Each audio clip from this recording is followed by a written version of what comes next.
요한복음 5장 1절로 10절 말씀, 우리 말씀 한 절씩 교독하겠습니다. Today's passage from Book of John, chapter 5, verse 1 to 10. Let me read the verse for 1 first. 그 후에 유대인의 명절이 되어 예수께서 예루살렘에 올라가시니라.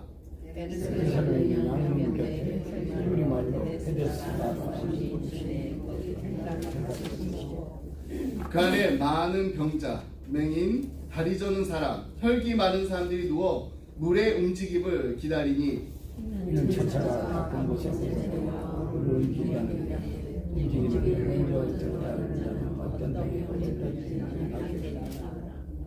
거기 38해 된 병자가 있더라.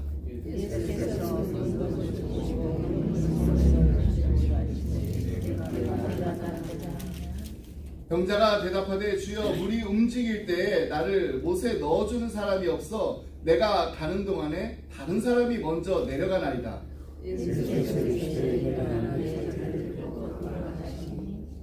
그 사람이 곧 나와서 자리를 들고 걸어가니라. 이날은 안식일이니 유대인들이 병나은 사람에게 이르되 안식일인데 내가 자리를 들고 가는 것이 옳지 아니하냐. 아멘. 오늘 말씀 예수님께서 유대인의 명절에 예루살렘에 올라가셔서 베데스다 연못에서 38년 된 병자를 고쳐주시는 사건입니다. 예수님께서는 스스로 이 연못에 들어갈 수 없는 38년 된 병자에게 일어나 내 자리를 들고 걸어가라 라고 명하셨습니다. 예수님께서는 친히 말씀의 권능으로 그의 오래된 육신의 병을 고쳐주셨습니다. 일어나 자리를 들고 걸어가게 해주셨습니다. 그로 말미암아 이제 그는 새로운 인생을 살 수가 있게 되었습니다. 우리는 이 표정을 통해서 예수님이 시간의 주, The Master of Time이심을 알 수 있을 뿐만 아니라 참 평안과 안식을 주시는 안식일의 주인 되심을 보게 됩니다. The Lord of the Sabbath. 우리 1절 말씀 함께 보겠습니다. 그 후에 유대인의 명절이 되어 예수께서 예루살렘에 올라가시니라. 여기서 그 후에, 이 그 후에라는 말은요, 사실 불분명한 시제로서 지금 이 기록되고 있는 그 일이 언제 일어난 것인지를 우리는 정확하게 알 수가 없습니다. 요한복음의 흐름상 우리가 지난주에 살펴본 왕의 신하의 그 아들을 고쳐주신 그 사건 이유를 말합니다. 예수님께서는 왕의 신하의 그 아들을 말씀의 권능으로 살려주신 뒤에 유대인의 명절이었던 그 어느 때인지는 몰라요. 근데 그때 예루살렘에 올라가셨습니다. 어떤 명절이었는지 이렇게 구체적으로 언급되어 있지는 않습니다. 하지만 예루살렘의 그 분위기는요, 명절로 인해서 사람들이 인사인례를 이루었고 또 축제의 분위기가 한층 고조되어 있었을 것입니다. 예수님께서 예루살렘에 올라오셔서 어디로 가셨나요? 2절 말씀 보겠습니다. 예루살렘에 있는 양문 곁에 히브리 말로 베데스다라 하는 못이 있는데 거기 행각 5이 있고, 예수님께서는 예루살렘에 오셔서 양문 곁에 히브리 말로 베데스다입니다. 이 베데스다라는 이 연못으로 가셨습니다. 양문은요, 예루살렘 그 성 동북 쪽에 위치해 있습니다. 그 동북 쪽에 위치해 있는 문으로 이 제사를 지낼 때 이 동물이 들어가는 문을 말합니다. 사진 함께 보겠습니다. 여기가 베데스다 연못입니다. 여기가 성전이 있어요. 여기 성전 워가 있고요. 여기 베데스다. 혹시 안토니아 요새 기억나시나요? 우리 사도행전 공부하실 때 여기에 이제 로마 군대들이 주둔해 있습니다. 그리고 저 위에 예수님께 십자가에 못 박혀 돌아가신 곳입니다. This is the temple and this is the Bethesda and this is the Antonia fortress and the Roman soldier and they dwell in that place and to watch over all the Israelites. And Jesus died on the cross. That's the place over there. Yes.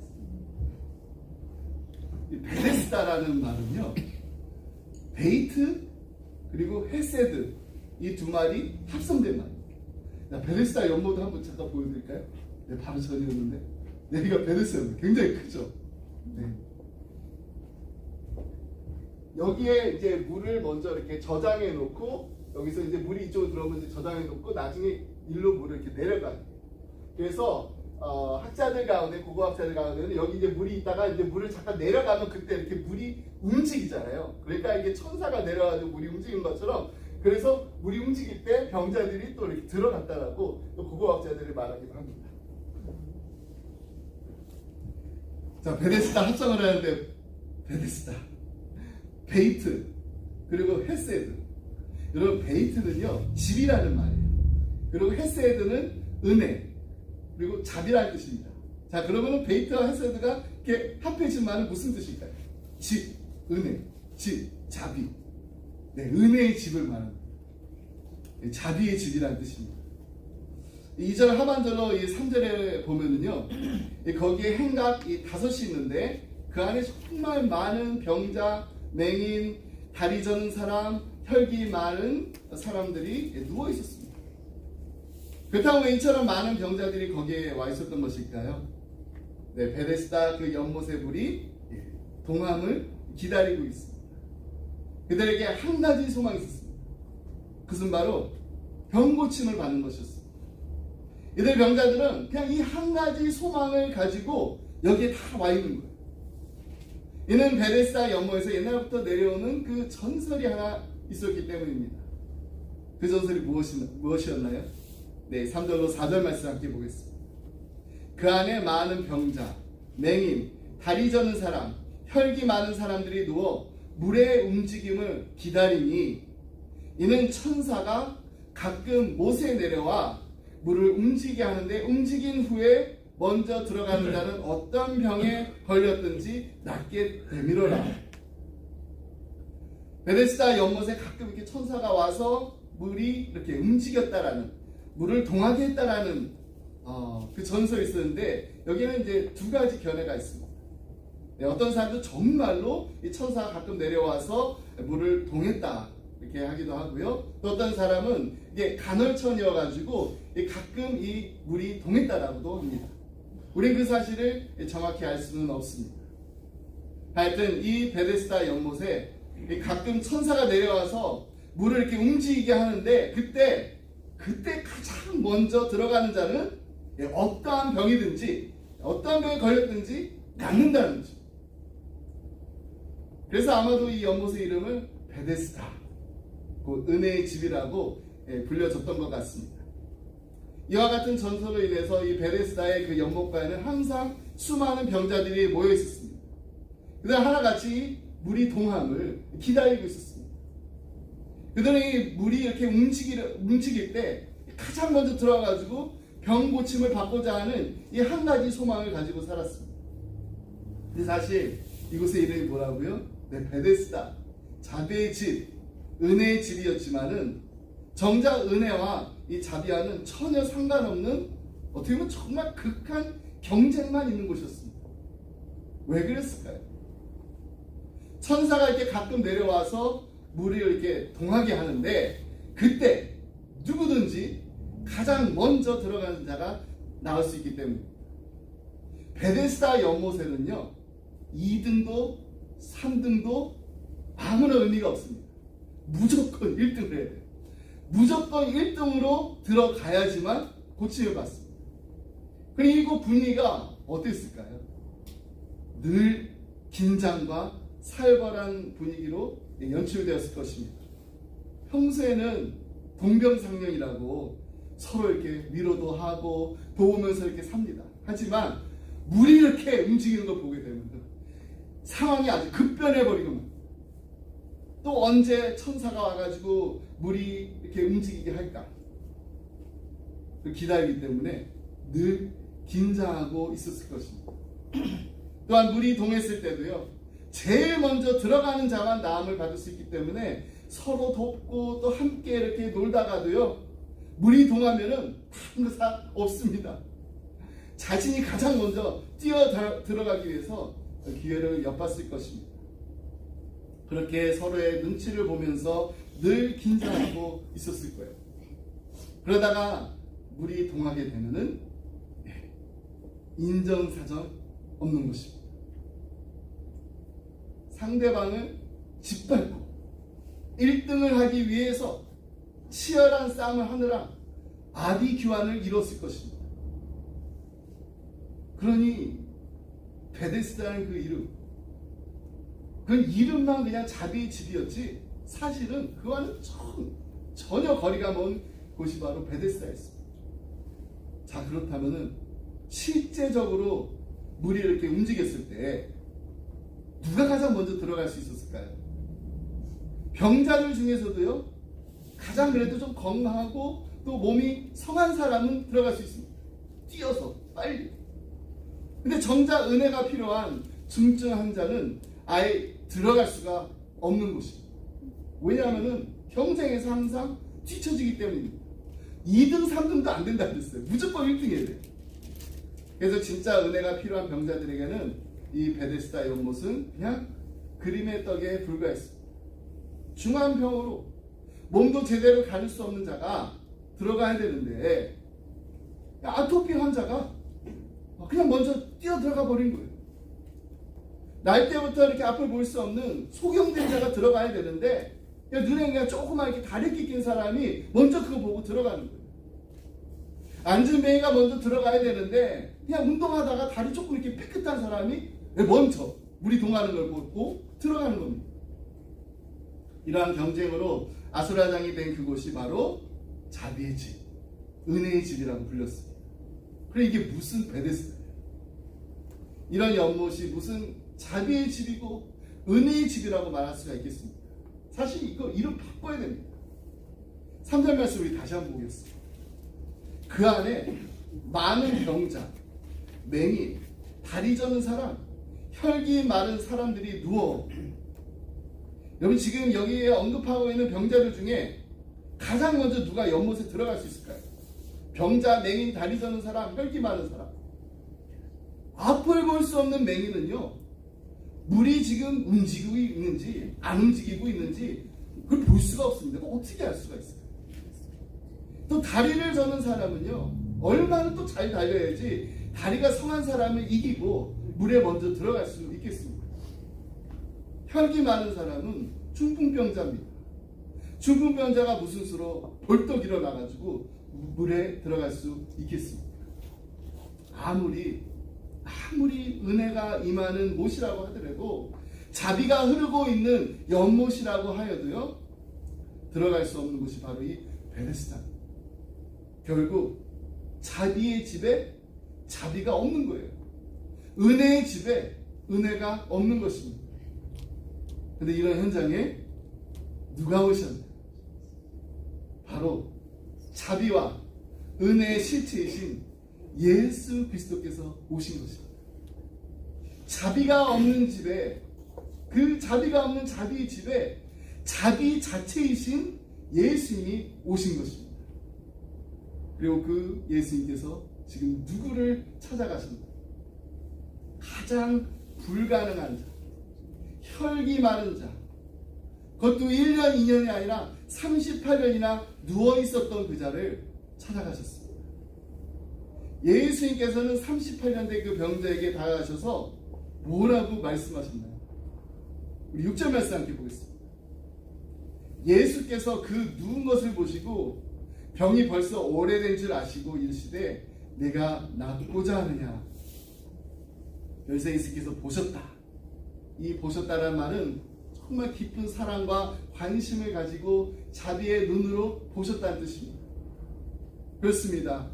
예수님께서는 모두가 다 외면하고 모두가 다 포기하고 있었던 이 38년 된 병자에게 관심을 가지셨습니다.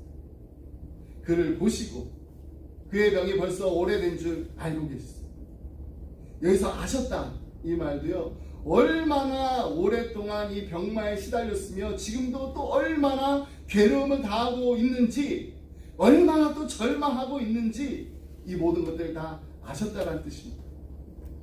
예수님께서는 38년 된 이 병자의 절망과 이 마음의 고통과 육신의 그 아픔을 아시고 그를 불쌍히 여기셨습니다. 그리고 그에게 자비를 베푸시기를 원하셨습니다. 그래서 그에게 이렇게 말씀하십니다. 네가 낫고자 하느냐? 근데 이 질문을 받은 38년 된 병자가 뭐라고 했나요? 그의 대답이 이렇습니다. 우리 7절 말씀 보겠습니다. 병자가 대답하되 주여 물이 움직일 때에 나를 못에 넣어주는 사람이 없어 내가 가는 동안에 다른 사람이 먼저 내려가나이다. 38년 된 이 병자는요, 물이 동할 때, 물이 움직일 때 자기를 좀 이렇게 연못에다가 데려다 줘야 되는 사람인데 아무도 못에 넣어줄 사람이 없다라고 했습니다. 자신이 가는 동안에 남들이 그냥 먼저 가버린다라고 원망까지 했습니다. 이 병자는 아마 이런 일들이 그냥 한두 번 있었던 게 아니었을 거예요. 여러 번 겪었을 것입니다. 38년입니다. 38년이나 됐으니까 얼마나 많은 실패를 그가 경험했을까요? 그는 반복해서 실패를 경험하면서 자신에 대한 절망과 또 옆에 있는 사람, 정말 나를 좀 데리고 가주면 좋은데, 그 사람들에 대한 원망으로 가득하게 되었습니다. 그래서 그는 이제 낫고자 하는 그 뜨거운 열망도 상실한 채 아무런 희망도 없이 그냥 거기에서 그냥 털썩 주저앉아 있었던 것입니다. 근데 만약에 이 사람이 자비와 은혜의 실체가 되신 그 예수님을 알아봤다면, 그 예수님이 누구신지 알았다면 어떻게 대답했을까요? 주님, 그럼요. 제가 얼마나 낫고 싶은데요. 꼭 낫게 해주세요. 나를 불쌍히 여겨주세요. 은혜를 베풀어 주세요. 자비를 베풀어 주세요. 이렇게 외쳤을 것입니다. 정말 적극적으로 예수님께 매달렸을 거예요. 근데 이 38년 된 병자는요, 예수님 누군지를 알지 못했습니다. 그래서 낫고자 합니다. 불쌍히 여겨 주시옵소서. 자비를 베풀어 주시옵소서. 이렇게 대답해야 되는데 그렇게 하지 못하고, 나 연못에 지금 넣어줄 사람이 없어요. 내가 가는 동안에 그냥 다른 사람이 먼저 그냥 내려가요. 이런 신세 태령만 하고 있었던 것입니다. 38년 동안 그렇게 은혜의 집에 누워 있었는데도 자기에게 은혜를 베풀어 준 사람이 정말 아무도, 한 사람도 없었다라는 거예요. 그러니까 은혜의 집에 은혜가 없었던 것입니다. 그래서 그는 예수님을 보고도 지금 내 곁에 아무도 없습니다. 나를 물에 넣어줄 사람이 한 사람도 없습니다. 이렇게 불평하며 원망할 수밖에 없었던 것입니다. 근데 이것이 바로 우리의 모습 아닙니다. 우리가 정말로 자비와 은혜의 실체가 되시는 예수님, 그 예수님을 우리가 정말로 알고 있는 거예요. 그 예수님을 우리가 정말로 만나고, 예수님을 찾아서, 예수님을 만나서 정말 예수님만을 절대적으로 의지하고 살고 있는 거예요. 여러분, 예수님께서는요, 이처럼 아무런 소망도 없이 38년 동안 병상에 누워 있었던 병자에게 이렇게 말씀하십니다. 8절 말씀입니다. 예수께서 이르시되 일어나 내 자리를 들고 걸어가라 하시고, 예수님께서는 이렇게 말씀하지 않으셨습니다. 야, 어떻게 너는 내가 누군지도 알지 못한, 내가 하나님의 아들이야. 내가 하나님의 아들. 난 믿어. 날 믿어라. 나를 믿으면 내가 다 고쳐줘. 예수님도 이렇게도 말씀하지 않으셨어요. 야, 날 믿고 내가 이렇게 하라고 이렇게 하고 저렇게 하라면 저렇게 하면은 그때 내가 다 고쳐줄게. 예수님께서는 38년 된 병자가 스스로 아무것도 할 수 없는 사람이라는 것을 너무나도 잘 알고 계셨기 때문에 그렇게 말씀하지 않으셨어요. 그래서 그냥 예수님께서는 일반적인 주권으로 일어나 내 자리를 들고 걸어가라, 이렇게 말씀하신 것입니다. 근데 이 놀라운 예수님의 그 말씀이 선포되자 어떤 역사가 일어나나요? 9절 말씀. 그 사람이 곧 나아서 자리를 들고 걸어가니라. 이날은 안식입니다. 38년 된 병자가 일어나 내 자리를 걸어가라는 이 예수님의 말씀에 곧 그 병이 나아서 일어나 자리를 들고 걸어가는 놀라운 기적의 역사가 일어나게 된 것입니다.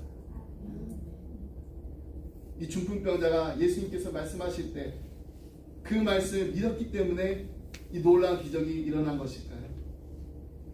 아닙니다. 이 38년 된 병자에게는요, 스스로 예수님을 믿을 만한 그런 능력이 없었어요. 그는 예수님이 누구신지 어떤 분이신지조차도 알지도 못했습니다. 앞에서 우리 살펴본 것처럼 내가 낫고자 하느냐 이렇게 예수님께서 물어보셨을 때 정말 예수님을 알고 예수님께서 고쳐주실 것을 믿었다면은 다른 사람들이 도와주지 않아요. 이런 원망을 하지 않았을 겁니다. 주님, 제가 꼭 낫기를 원합니다. 이렇게 믿음의 고백을 하면서 예수님께 간절히 매달리면서 고쳐달라고 했을 거예요. 하지만 그가 그렇게 하지 않았습니다. 사람들을 원망했어요. 낫고자 하는 소망도 없습니다. 낫겠다는 그 소망도 다 상실한 채 하루하루를 그냥 그렇게 살고 있었던 것입니다. 그러므로 이 38년 된 병자가 나아서 일어나 자기 자리를 들고 걸어간 것은 그가 예수님 믿어서가 아니라 예수님께서 일어나 내 자리를 들고 걸어가라고 하신 그 말씀의 능력이 이 병자를 낫게 하시고 일어나 걸어가게 하신 줄 믿습니다. 예수님은요, 말씀으로 천지 만물을 창조하신 창조주 하나님이십니다. 천지 만물을 말씀으로 창조하신 예수의 그 말씀의 능력이 이 38년 된 병자를 낫게 해주셨습니다. 일어나 자리를 들고 걸어가게 해주셨습니다. 예수의 이 말씀의 능력이 이 사람의 병을 고쳐주시고 그가 새로운 인생을 살 수 있게 해주셨습니다. 우리가 이 사실을 바로 알고 이해하는 것이 정말 중요해요. 왜냐하면 이 사건을 통해서 보여주고자 하시는 이 하나님의 계시가 바로 여기에 있기 때문입니다. 예수님은 자신이 진정 우리의 베데스다가 되신다. 이것을 오늘의 표적을 통해서 우리가 알 수가 있습니다. 예수님 자신이 바로 자비의 본체가 되십니다. 예수님 자신이 바로 은혜의 본체가 되시는 것입니다. 그러므로 오직 참 베데스다가 되시는 예수님, 그 예수님만을 통해서 우리가 죄사함을 받고 새 인생을 살게 되는 줄 믿습니다. 아멘. 그렇습니다. 우리가 죄사함을 받고 새 인생 살 수 있는 것, 우리의 행함에 있는 것이 아니라 오직 우리 주님의 은혜에 있는 것입니다. 아멘.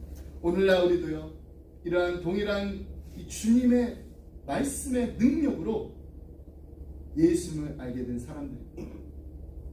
그 연못가에 수많은 병자들이 있었지만은 다 고쳐주신 게 아니에요.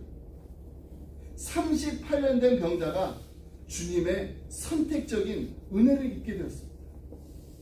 우리도 마찬가지예요. 우리도 교회란 이러한 은혜를 입은 자들이 모인 곳이 바로 교회입니다.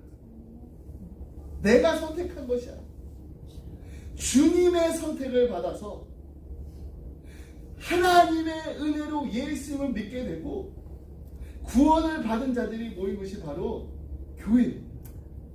그렇기 때문에 우리가 다른 사람보다 더 잘나서 예수 믿게 되었다? 결코 자랑할 수 없는 것이 바로 교회입니다. 교회의 교회됨은 무엇인가? 교회의 교회됨은 오직 우리 주님의 은혜만을 증거하는 것이 바로 교회입니다. 나의 잘남이 아니라 나의 못남을 나타내는 것이 바로 교회입니다. 우리는 정말 못났습니다. 얼만큼 못났나요?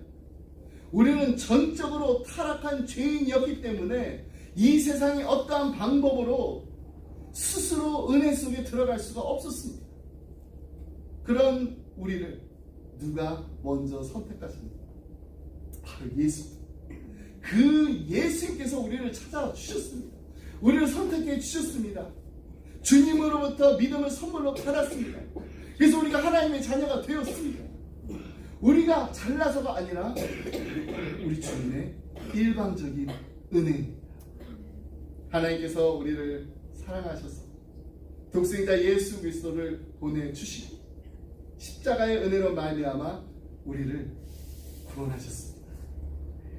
그러므로 은혜와 자비의 본체가 되시는 예수를 만나게 되면 예수님 안에서만 누릴 수 있는 참 평안과 안식이 풍성하게 넘치게 될 줄 믿습니다. 아멘. 말씀했습니다.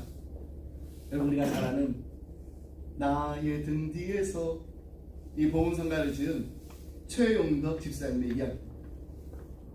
이건 참 이렇게 좋은 신앙인이었어요. 근데 어느 날부터 생활에 이렇게 계속되는 이 실패 때문에 영적인 그 침체에 빠져들기 시작했습니다. 영적인 침체가 점점 깊어지더니 이제는 좌절감까지 몰려요. 하나님 정말 나를 사랑하십니까? 나를 버리신 게 아닌가? 하나님 나를 떠나신 거 아닌가? 이런 생각들이 막 계속해서 들기 시작합니다. 1984년 9월 어느 날 새벽이었습니다. 40년 전이에요. 40년. 그날도 고민과 좌절 가운데 밤잠을 이루지 못하고 몸부림치다가 새벽을 맞이하게 되었습니다. 그는 무릎을 꿇고 하나님께 애타게 기도합니다. 하나님, 정말 나를 버리셨나요? 나를 정말 불쌍히 여겨주세요. 이렇게 애타게 기도하면서 젖은 눈으로 하늘을 우러러봤습니다. 그때 그가 자기의 등 뒤에서 안타까이 자기를 지켜보고 계시는 하나님을 환상 중에 보게 되었다. 그리고 음성이 이렇게 들리는데 나는 너를 떠난 적이 없었는데 내가 나를 등지고 도망가는 그때에도 나는 너에게 한 번도 눈길을 뗀 적이 없었는데 내가 실패하여 울고 있을 때에도 나는 내가 다시 승리하고 일어서리라 기대하고 언제나 잔잔한 미소로 너를 바라보고 있었노라. 이런 하나님의 음성을 듣게 되었습니다. 그랬군요 하나님. 그랬군요 하나님. 흐르는 그 두 눈에서 흐르는 그 눈물, 두 주먹으로 이렇게 닦아내면서 최영덕 집사님께서 그 가사를 이렇게 써내려가기 시작했습니다. 그리고 이제 피아노를 두드리면서 곡을 만들기 시작했는데 그 노래가 바로 나의 등 뒤에서라는 보험성가입니다. 여러분, 이 보험성 가사 잘 아시죠? 나의 등 뒤에서 나를 도우시는 주, 나의 인생길에서 지치고 고나요 매일처럼 주저앉고 싶을 때 나를 밀어주시, 나의 등 뒤에서 나를 도우시는 주, 평안히 길을 갈 땐 보이지 않아도 지치고 고나여 넘어질 때면 다가와 손 내미시, 나의 등 뒤에서 나를 도우시는 주, 때때로 뒤돌아보면 여전히 계신 주, 잔잔한 미소로 바라보시며 나를 재촉하시니 일어나 걸어라, 내가 새 힘을 주리니 일어나 너 걸어라, 내 너를 도우리. 우리 함께 이 복음성을 부르면서 이 곡에 나오는 가사, 하나님, 이 가사가 우리의 믿음의 고백입니다. 이 곡에 나오는 그 가사 하나하나를 정말로 우리의 믿음의 고백이요, 우리의 간증이요, 우리의 기도가 되기를 주님의 이름으로 축복합니다. 아멘. 자, 우리 함께 나의 등 뒤에서 나의 등 뒤에서 나를 도우시는 주, 나의 인생 길에서 지치고 고나요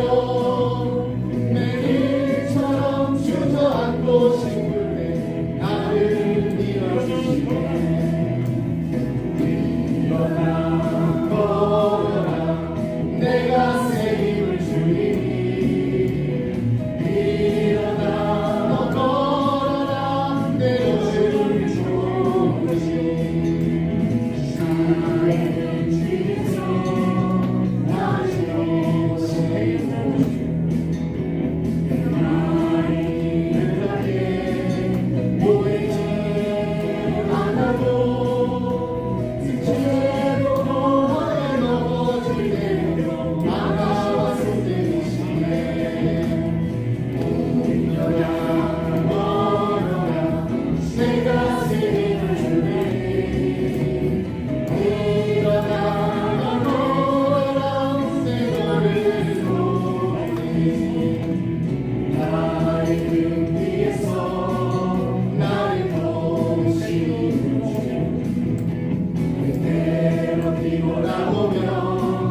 여전히 되신 주 잔잔한 미소로 바라오시며 나를 쫓아가시네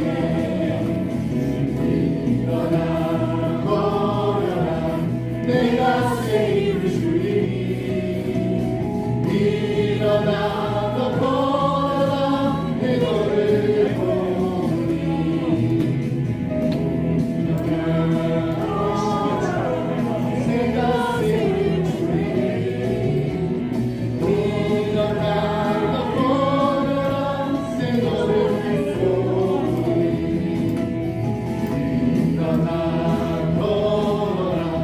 내가 새 힘을 주리니 일어나 너 걸어라 내 너를 보니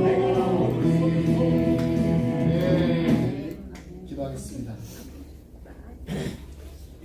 사랑과 내가 풍성하신 하나님 아버지, 오늘도 우리를 주님의 은혜 가운데 불러주시고 주님의 말씀을 통해 우리를 깨우쳐 주심에 감사드립니다. 베데스다 연못가에서 38년 동안 병상에 누워있었던 자를 향해 주님께서 친히 찾아오셔서 치유해 주셨던 그 사랑을 기억하며 우리 또한 주님의 그 크신 자비를 간구합니다. 주님, 우리도 때로는 그 병자와 같이 삶의 고통과 절망 가운데 좌절하고 스스로 아무것도 할 수 없음을 고백합니다. 우리가 때때로 주님을 향한 믿음을 잃고 주님께서 멀리 계시다라고 느낄 때에도 주님께서는 늘 우리 곁에 계시고 우리를 주님의 눈길로 바라보고 계심을 다시금 깨닫게 해주시니 감사합니다. 아멘. 주님, 오늘 말씀을 통해 우리 주님의 말씀에 담긴 권능을 다시 한번 깨닫게 해주시니 감사합니다.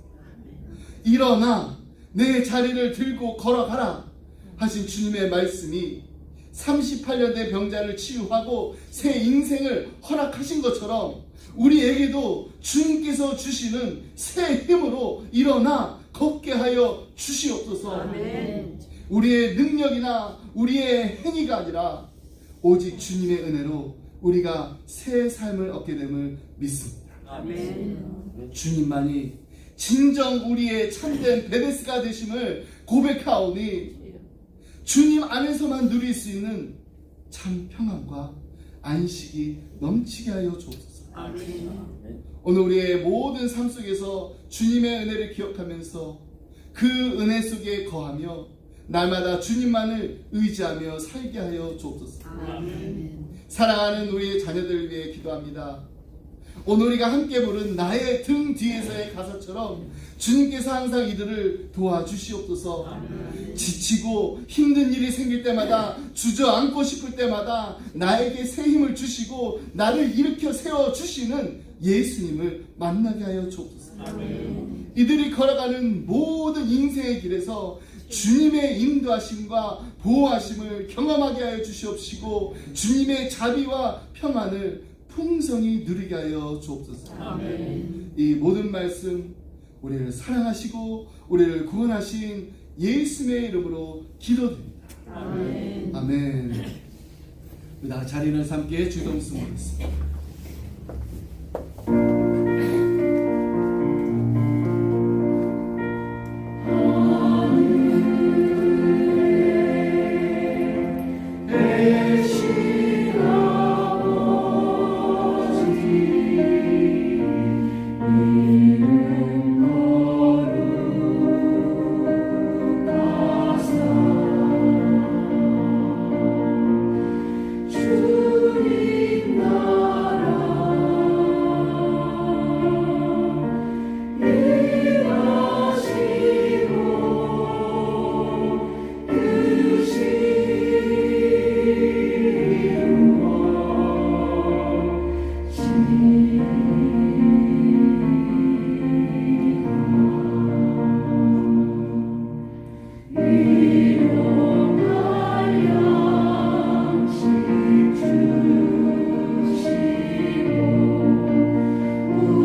주 예수 그리스도의 은혜와 하나님 아버지의 그 크신 사랑과 성령님의 감동감화 교통하시 주님, 우리 인생에 가장 고달프고 힘들 때 우리를 먼저 찾아와 주시며 우리에게 세임 불러주시며 일어나 걸으라고 세임 주시는 은혜의 본체 되신 예수님을 만나기 원합니다. 예수님, 나의 모든 질병을 고쳐주시옵소서.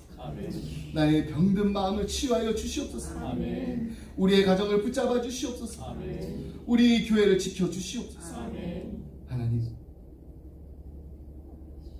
1등만 받아주는 세상과 같이 되지 않게 하시고 2등, 3등, 꼴등까지도 품어주시는 그 예수님의 풍성한 은혜가 임하고 머물며 흘러넘치는 우리 기쁨의 교회, 우리 기쁨의 가정 되게 하여 주시옵소서. 간절한 마음을 기도하며 이 자리에 떠나는 사랑하는 성도님들과 가정과 생업에 그리고 주님의 몸된 교회에 지금부터 영원토록 함께 하시길 간절히 축원하옵나이다. 아멘.